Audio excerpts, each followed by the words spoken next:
Fire Sword, Chapter 23, Taking the Capital, Part the First. The days spent hiking to the capital were higher in spirits than many of the shepherds would have expected. Marth, Morgan, and Yuki were all bright and lively individuals, and they made themselves right at home amongst the rowdy militia.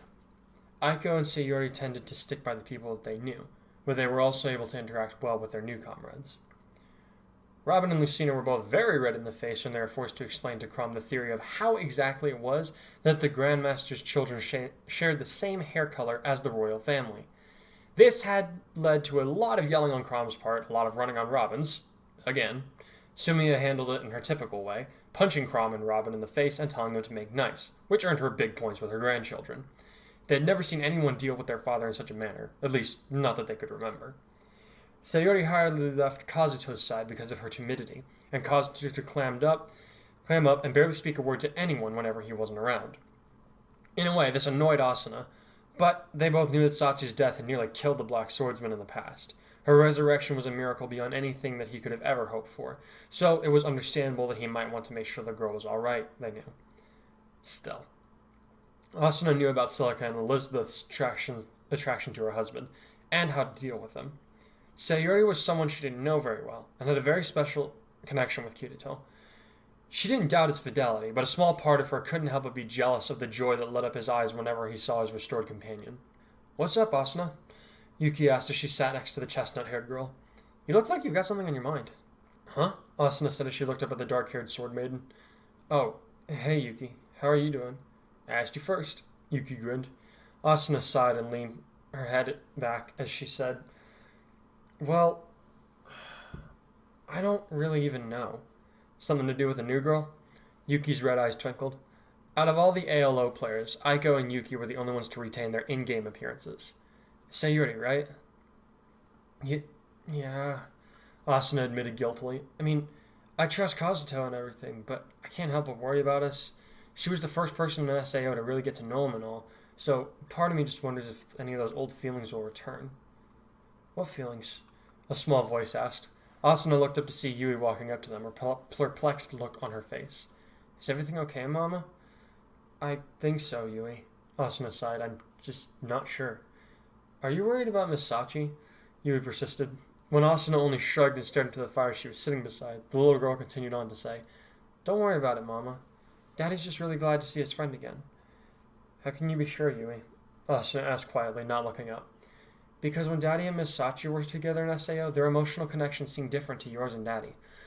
Asuna explained simply. "They were very close, yes, but I don't think they were ever in love like you and Daddy were." "What's Yui talking about?" Yuki asked curiously. "Back in SAO, she was supposed to be a mental health care program, but Akihiko Kayaba prevented her from interacting with the other players," Asuna replied. "She had the ability to basically tell what people were thinking while she watched them. She's still pretty perceptive if you hadn't noticed." Asuna smiled slightly as her daughter sat with her and leaned into her chest with her eyes closed. "Maybe you should get to know Miss Sachi," Yui suggested. "She's a really nice lady, and maybe if you two got to know one another, she might not scare you so much." Asuna said nothing in response again, but she nodded in assent. When Aiko and Yuki took the pills that Tiki had given Kazuto, they were given imp wings again, and immediately took great pleasure in being able to fly. Sayuri was given the blue wings of an Undine, much like Asuna had chosen an ALO, even though she now had the white wings of an elf. Seeing the others take to the sky so easily made her feel a bit more nervous than usual, and not even Kazuto could get her to try flying, even though she excelled at wind and healing magic with the help of Lisa and Ricken's tutoring. I think I'll stick to fighting from the back," she said when Kazuto tried to argue that she would be able to fight a lot better from the air, right above the enemy. "I'd probably just get in the way again. Maybe I should stick to healing, actually." "Nuh-uh," Asuna said as she walked up to the younger girl, who instinctively tried to cower from the strong and commanding presence that the lightning flash exerted. Asuna grabbed her by the hand, winked at Kazuto so that Sayuri wouldn't see, and pulled her to the outskirts of the camp. "If you're going to be hanging out with us, you need to be able to hold your own, girl." But Sayuri protested weakly. "No buts." Asuna grinned a trifle maliciously. "If you're going to be hanging around with Kirito, you better be able to keep up, because he can't spend all his time worrying about you on the battlefield, okay?" With that, she shot up into the sky, holding Sayuri by the hand. "Wait!" Sayuri gasped. I can't fly! I don't know how!" "Well, let's hope you're a quick learner."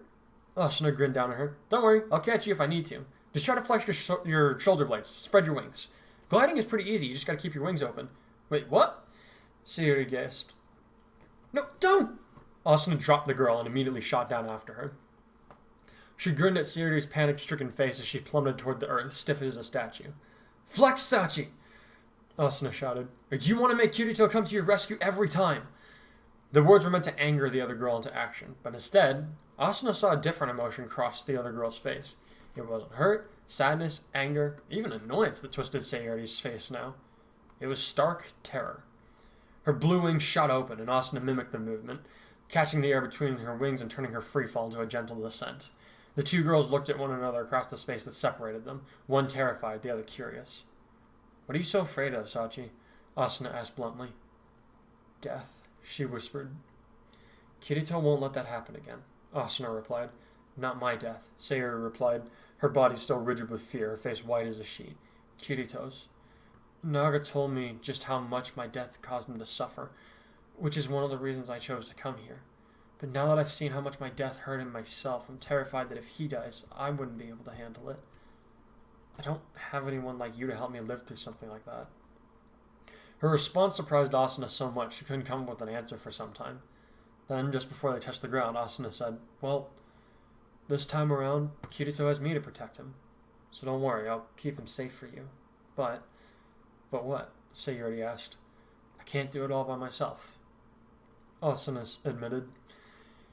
I wouldn't have made it this far without Yui and my friends to help me protect Kirito.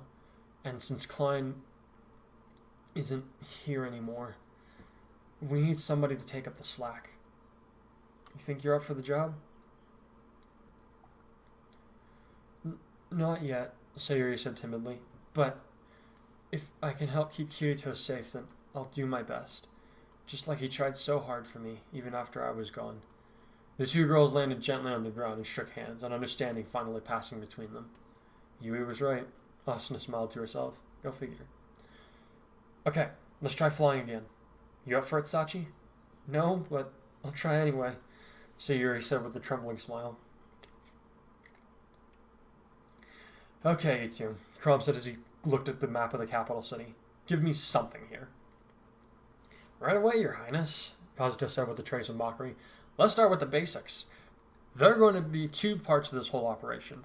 We need to breach the city itself before we make our way to the castle where Walhart is hiding in. Once we're in, we'll most likely leave the fighting to the Ylissean League. Our main target will be the castle, obviously. Kazuto is going to be handling the planning on taking the city itself. Rob and some of the Black Swordsmen paused to take a breath. I'll be coordinating the siege on the castle. How bad are we looking? Crom asked. They outnumber us 3-1, easily, Kazuto reported. They have the home advantage, the walls to hide behind. However, morale may be wavering with Yenfei's death, which works in our favor. Yeah, but our best rider is still... Robin hesitated, unsure of how to bring up the subject of Cordelia. How is she? Crom asked bluntly. Terrible, Robin replied flatly. She barely eats. I never see her outside of her tent except to pack and set it up. I don't think she sleeps. She basically handed off her Pegasus to Sumiya to look after. She doesn't talk to anybody. She's like a risen almost. That bad? Crom gaped. If not worse, Kazuto muttered. Maybe I should talk to her, Crom went to suggest, but Robin and Kazuto both had other ideas. No! They shouted together, startling their prince. I mean, it wouldn't be really, seemly, Robin said weakly. What's that supposed to mean? You're a married man, and the ruler no less, Kazuto answered this time. I mean, people might start talking if you went and, talked to her all alone. Especially if she's upset, Robin added helpfully. I'm her commanding officer, so it's only natural that I check on her well-being, Crom said, still missing the point. Why should that be a problem? Crom, it might be natural to you, but not to most other people, Robin groaned. Look, just trust me, okay? I'll get Sumiya to talk to her, or if need be, I'll have Sully scare her back into shape, okay? Crom thought about it, then shrugged. You know best, Robin, he said at last. I'll leave it to you. But for now, perhaps we should discuss where to place our newest recruits in combat? Sure, Kazuto nodded. I've already been thinking about that, actually. What did you have in mind? Robin, are Morgan and Martha allowed to fight like the other future children? Kazuto asked as he looked at his friend in the eye. Robin nodded once in response. I don't like it, but yes, I will permit them to fight, he said. I'm starting to understand what all you went through your heads months ago. Starting to understand what went through all your heads months ago. Sucks, huh? Kazuto grinned wryly. Gentlemen, Crumb said impatiently, the plan. Right, sorry, Kazuto said as he got out some of the wooden pieces they used to represent Ylissean units. I'm thinking... Next time, I want Robin to be in charge of the thinking, Crumb said uncomfortably as he looked at the looming wall surrounding the castle. I like his plans better. We'll be fine, dear. Sumiya grinned. Robin trusts Kirito, and you of all people know how to trust others. I know, the blue-haired man sighed. Then he straightened, drew his sword, and raised it high. Shepherds! He cried. Charge! For Elise! For Elise! They echoed. For Everin! He shouted. For Everin! They cried louder. And for Klein! Kirito shouted from above, flanked by all of the fairies. For Klein! This time, Cordelia's voice was clearly heard above the rest, as she brandished her spear high overhead, eager to sheath it in the body of the monster that had killed their friend. Alright, so, taking the capital. This is, let's see. I think there's five parts to this particular segment. This is basically where we see the war against Valm come to a close. And originally, I had planned it, like, the whole war against Valm was supposed to be, like, the longest part, and then maybe, like, 10 chapters after the fact. But I think I wound up, like, doing just as much post-Valmese war material as I did the Valmese war. I mean, I guess, like, little things keep coming up here and there, and it ended up being a much longer project than I had originally anticipated. Not to say that's a bad thing. I actually, obviously, I really enjoyed working on the story, and otherwise I wouldn't be doing these audio series. But for Asuna and Sachi, I thought, like, it would be just too easy if Sachi came back and was like, oh, she's part of the group now.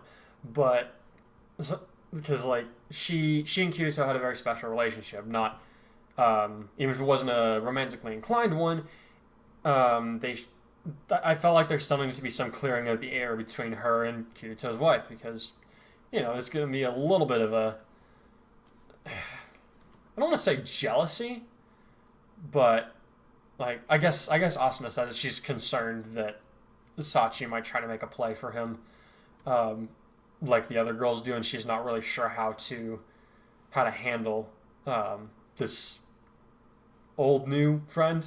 I don't know what's the short term for that, but well, I ramble on. In any case, I hope you guys enjoyed this video. Be looking out for the next one here in the next couple of days.